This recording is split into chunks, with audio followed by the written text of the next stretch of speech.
What is good, credit people? Welcome to the channel. It's your boy Bubbling, and we in a new spot today. I'm going home likely tomorrow, so again, we're getting back to normal very soon. But anyway, in today's video is a very special episode in that the XXL list came out today. And given all the feedback that I've seen from the Bob gang, but just in general on Twitter, Instagram, all social medias, I thought I'd make my own list, and not necessarily just subjective to my taste, but based upon data, numbers, all that. Basically what the underground in general is fucking with, not necessarily just me. These are all the people everybody's gonna be listening to very soon and likely already listening to. So without further ado, real XXL list. And by the way, the reason I make this is simply because I feel like the XXL list is kind of like Madden or like 2K, where they're literally like a year or two behind with their artist picks. We're gonna go over the list that they chose and you'll kind of get a gist of what I'm talking about. And with the internet and just hip hop and rappers and everything blowing up so fast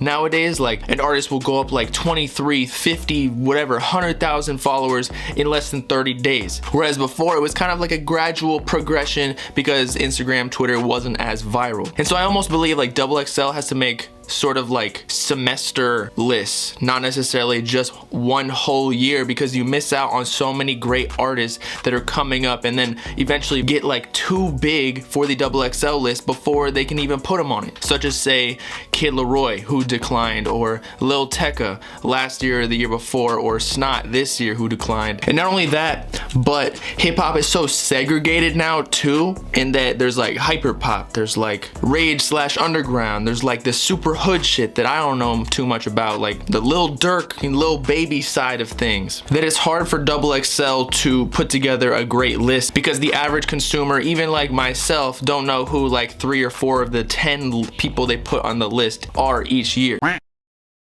But anyway, to get into their list, their picks were Ian Dior, Coi Leray, 42 Dugg, Flo Milli, Ruby Rose, DDG, Toosii, Pooh Shiesty, Murray, Blast, and Lakia. Lakia. And to give a little rundown, what do I think about their current list, because we're gonna be changing it up pretty much completely. Ian Dior, as I mentioned before, with, you know, XXL being late by 1 or 2 years, he should have been on the list 2 years ago when like the whole industry plant conversation was going down. But I guess now that he has like a #1 single, Mood, with 24K, Golden, but Golden was on last year, so why wasn't Ian Dior on there with him? Unless Ian Dior really just wanted to be on the XXL list. If I were him, I would have turned it down, because now it looks like he's a freshman when he been in the game for a bit. Coi Leray, honestly, that was a good choice if you ask me, although I'm not gonna put her on my list or the underground XXL list. But the reason I say it was a good pick is because she has been blowing up lately, kind of made a name for herself rather than just being like Trippie Redd's girlfriend. She's got a couple songs like No More Parties,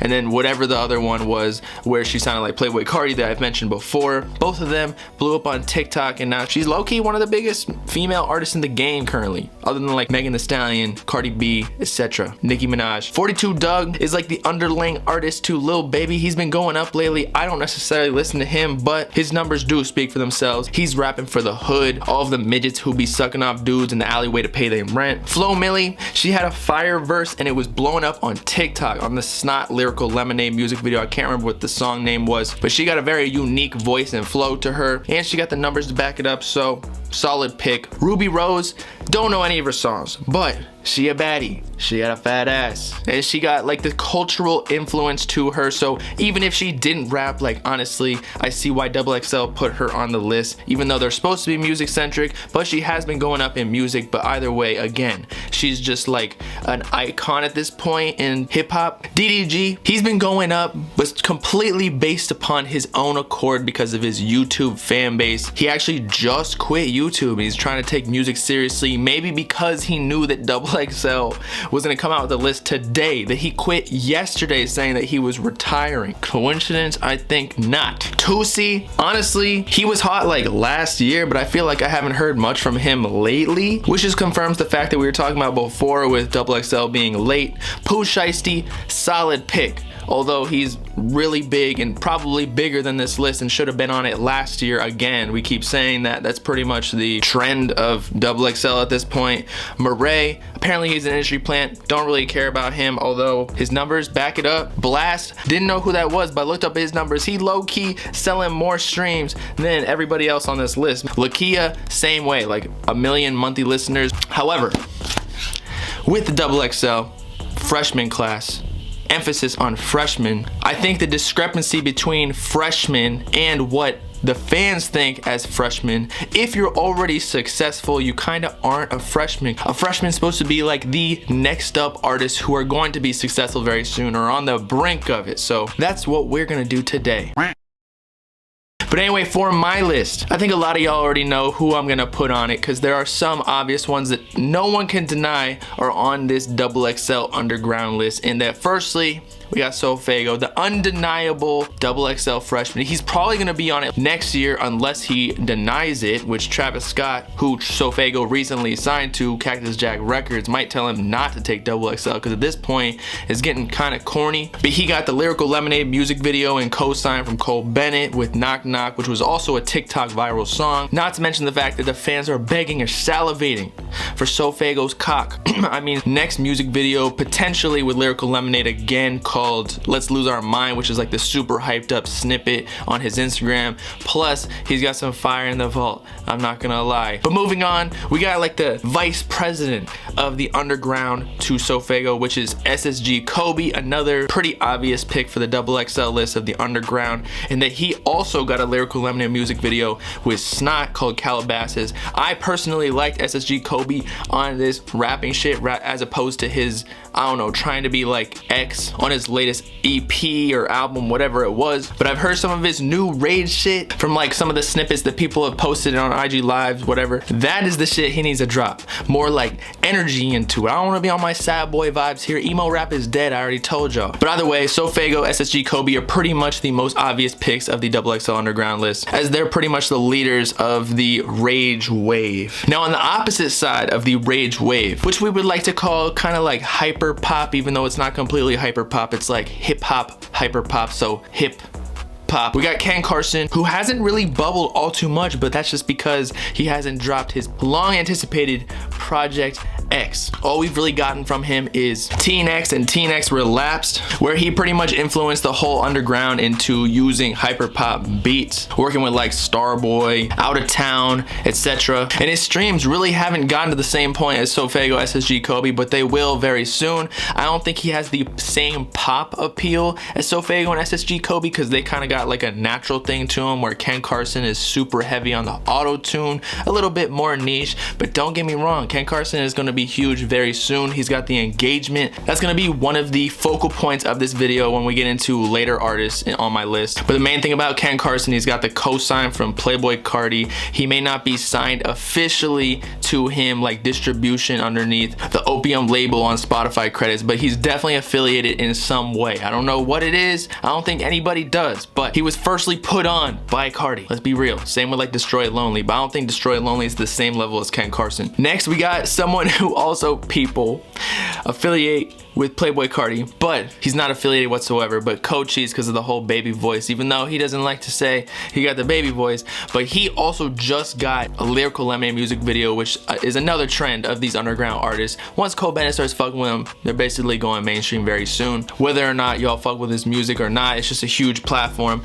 But Cochise literally always got hits or TikTok viral songs in the vault. He just had Tell Him, which was that Lyrical Lemonade music video that we just talked about. And just the snippet with Snot was going viral on TikTok for months, and fans were begging for it, for just a drop of that Tell Him What's Up, Tell Him It's On. But the thing about Cochise that a lot of people don't give him the respect he deserves is that he always has a hit, as I mentioned before, with like Hatchback, Redhead, and those were all in different time spans, all going viral on TikTok for different reasons. So he just has like the formula in his head of how to make these hits. So I see him going mainstream, being one of the top artists on this list, especially because he's already already one of the biggest, if not the biggest. And by the way, I told y'all like a couple weeks ago, he made it on Billboard already, so he doing it. Next we got Can, who is actually the smallest out of like the main trio in Slay World out of Autumn and Summers. However, I think Can has the most promise. He's been growing significantly more than Summers and Autumn, with like 13,000 followers in the last 30 days, whereas Summers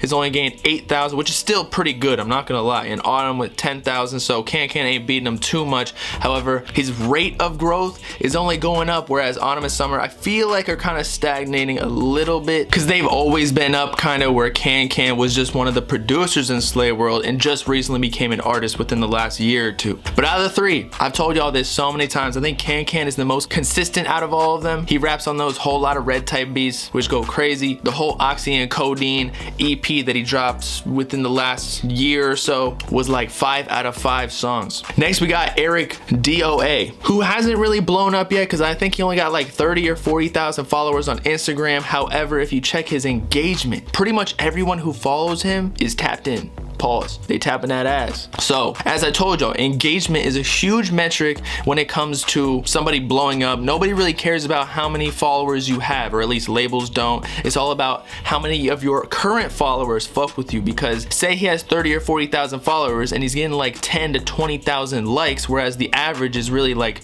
10% or less, which would be 3 to 4,000 likes on his latest photo. The Instagram, Twitter, YouTube, all of these algorithms will push his content to the Explore page organically and free, so the label don't gotta do shit, and consistently he grows every day. Not to mention the fact that even though his Instagram and like social media pages aren't that big, dude already has multiple songs with millions of streams on his Spotify, Apple Music, YouTube, and he's basically the leader of the hyperpop underground wave, not the hip-hop one with like Ken Carson, but like the actual hyperpop where you like pitch up the vocals. But as I keep saying, it's a matter of time, maybe like within the next couple of months, year or so, Eric DOA gonna blow up very soon, and he could go pop, because hyperpop, the whole point of it, it's like very concentrated pop music. BK the Ruler, she is kind of like the only girl in this underground list. I believe she dated Autumn and Doo-Wop Kane, I'm not completely sure, but she kind of got her own thing going, and then she almost has 1 million monthly listeners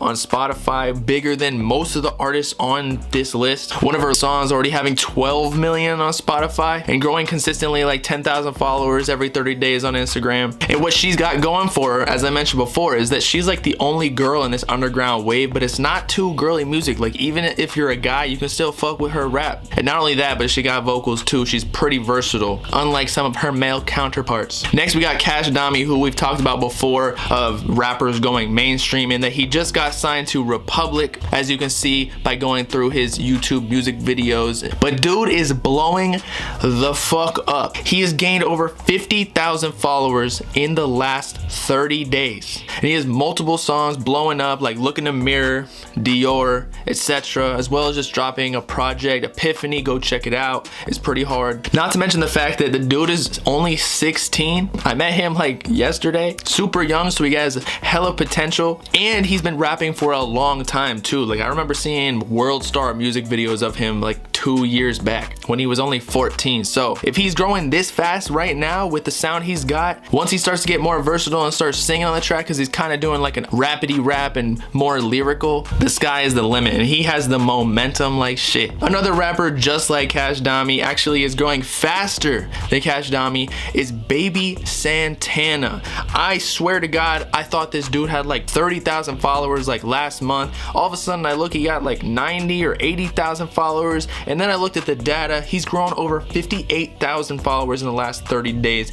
Not to mention the fact that he just dropped this Antisocial 2 song, which actually has a lot of the artists that we're talking about on this list on it, like SSG Kobe, Phazo, who we're gonna talk about in a second, Slump Sixes. But literally this Antisocial 2 song is going bananas. Almost 1 million views on SoundCloud, but it's basically the biggest song on SoundCloud as we speak. Because of this song, that's why Baby Santana's going up so high. That's why Young Fazo, who we're gonna talk about very soon, and Slump Sixes. And also, if you didn't know, Baby Santana is managed by Lil Tecca's manager as well, so he's gonna get all those connections. Music video potentially with Lyrical Lemonade. I have no idea, this is all speculation, but he's got the stats and he's got the people behind him to pretty much guarantee that he blows up, as he is already. Next, we got Slump Sixes, who we just mentioned. He actually has grown 24,000 followers in the last 30 days. I think the last time we talked about him before Antisocial 2 dropped, which he was featuring on, and I was talking about some of these underground artists are gonna blow up to, say, like the summer's autumn level. Well, what happened?